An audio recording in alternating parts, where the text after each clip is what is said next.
Good morning all. ഇന്നലെ നമ്മുടെ മാർക്കറ്റിൽ ഒരു 300 പോയിന്റ് ഇന്നലെ ഡേ ലോയിൽ നിന്ന് റിക്കവറി രേഖപ്പെടുത്തി. വെറുതെ ഇല്ല, ഒരു പ്രത്യേക റീസൺ ഉണ്ടായിരുന്നു. ഇറാനെതിരെ സൈനിക ആക്രമണം കഴിഞ്ഞ ദിവസം നടത്താനായിട്ട് ട്രംപ് പദ്ധതി ഇട്ടിരുന്നു. എന്നാൽ ഈ ഗൾഫ് രാജ്യങ്ങളുടെ സമ്മർദ്ദ ഇടപെടലും കൊണ്ട് ഈ ഒരു തീരുമാനത്തിൽ നിന്ന് ട്രംപ് പിൻവാങ്ങിയിട്ടുണ്ട്. അതായത് താൽക്കാലികമായിട്ട് ആക്രമിക്കേണ്ട എന്നുള്ളൊരു തീരുമാനത്തിൽ നിന്ന് ട്രംപ് പിൻവാങ്ങിയതിനെ തുടർന്നാണ് മാർക്കറ്റ് നല്ല രീതിയിൽ റിക്കവറി രേഖപ്പെടുത്തിയത്. കൂടാതെ നമ്മൾ മാർക്കറ്റ് ക്ലോസ് ചെയ്തതിന് ശേഷം US വിക്സ് ഏകദേശം ഒരു 10% ഒരു ക്രാഷ് ആകുകയും ക്രൂഡ് ഓയിൽ ചെറിയ തോതിലൊന്ന് ഇടിയുകയും ചെയ്തു. വലിയ തോതിലല്ല, ചെറിയ തോതിൽ. പക്ഷേ പറയുന്നത് ട്രംപ് ആയതുകൊണ്ട് തന്നെ ഇത് കൃത്യമായി ഇത് കറക്റ്റാണോ അല്ലെങ്കിൽ നാളെ ഇത് ചേഞ്ച് ആകുമോ എന്നൊന്നും നമുക്കറിയില്ല. അതുകൊണ്ട് തന്നെ മാർക്കറ്റ് അതീവ ഉത്സാഹത്തോടെ ഒന്നും റാലി രേഖപ്പെടുത്തുന്നില്ല. മാർക്കറ്റ് ഫ്ലാറ്റാണ്. നെക്സ്റ്റ് എന്ത് അപ്ഡേറ്റ് എന്നുള്ളതാണ് മാർക്കറ്റ് നോക്കി കാണുന്നത്. എനിവേ, ഇതായിരുന്നു നമുക്കുള്ള അപ്ഡേറ്റ്. പിന്നെ നമ്മൾ ആ ഒരു 300 പോയിൻ്റ് റാലി അതൊരു ട്രാപ്പല്ല, അത് സസ്റ്റെയിൻ ചെയ്ത് നിൽക്കുമെന്നൊക്കെ തന്നെയാണ് ബുൾസിൻ്റെ ഒരു എക്സ്പെക്റ്റേഷൻ. കാരണം ഓപ്പൺ ഇൻട്രസ്റ്റ് നമ്മൾ കണ്ടപ്പോൾ പുട്ട് കോൾ റേഷ്യോയിൽ തന്നെ 1.35 ആയിരുന്നു.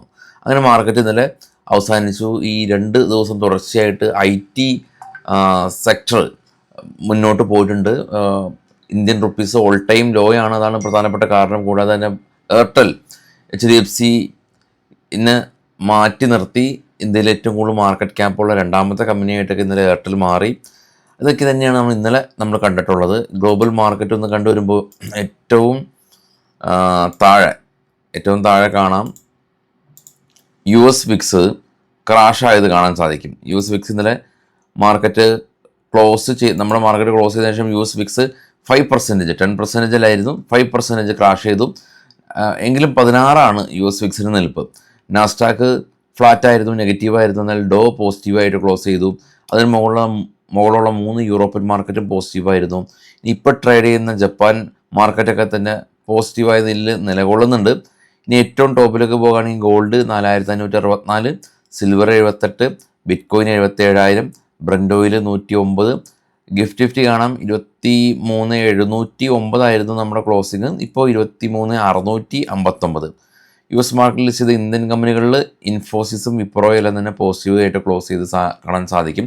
അതായത് നമ്മുടെ മാർക്കറ്റ് ക്ലോസ് ചെയ്തതിന് ശേഷം അതിഗംഭീര റാലി എന്നുള്ള സിനാരിയോ ഇല്ല. കാരണം 300 പോയിൻ്റ് തന്നെ ഇൻട്രാഡേ ലോയിൽ നിന്ന് റാലി രേഖപ്പെടുത്തിയല്ലോ, ഡേ ലോയിൽ നിന്ന് റാലി രേഖപ്പെടുത്തിയല്ലോ. ആ ഒരു അവസ്ഥയിലാണ് ഉള്ളത്.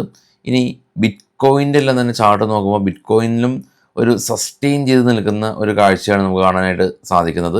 ബിറ്റ്കോയിൻ 76,729 എന്ന നിലയിലാണ് ബിറ്റ്കോയിൻ ട്രേഡിംഗ് ഇപ്പോൾ തുടരുന്നത്.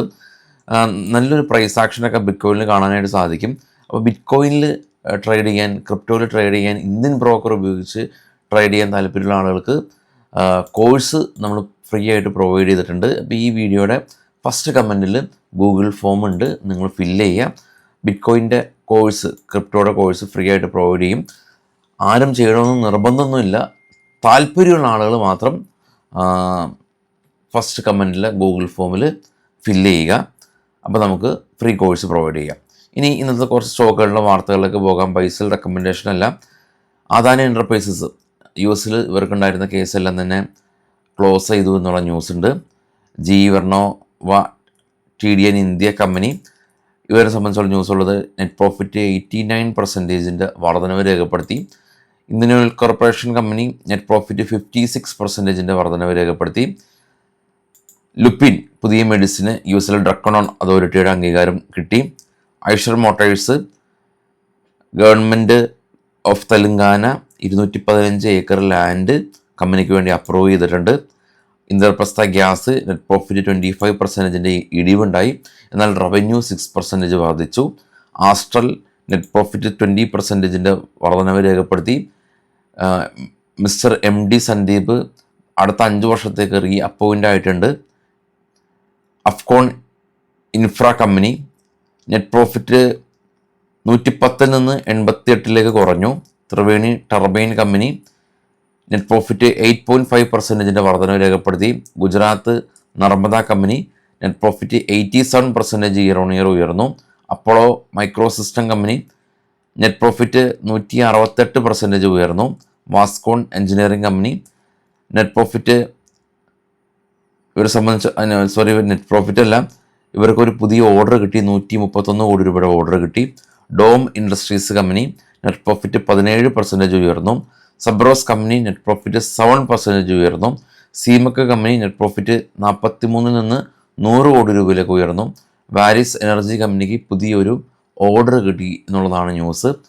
ഓപ്പൺ ഇൻട്രസ്റ്റ് നമുക്കൊന്ന് നോക്കുമ്പോൾ നമ്മൾ ഇന്നലെ കണ്ടിട്ടുള്ളതായിരുന്നു ഓപ്പൺ ഇൻട്രസ്റ്റ്.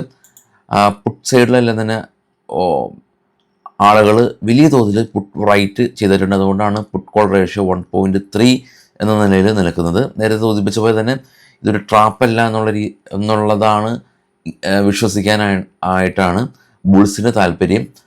ട്രംപിൻ്റെ ഭാഗത്തുനിന്നുള്ളൊരു അപ്ഡേറ്റ് മാർക്കറ്റിന് ഗുണകരമാകുമെന്ന് എക്സ്പെക്റ്റ് ചെയ്യാം. പക്ഷെ ട്രംപാണ്, ഒന്നും ഉറപ്പില്ല.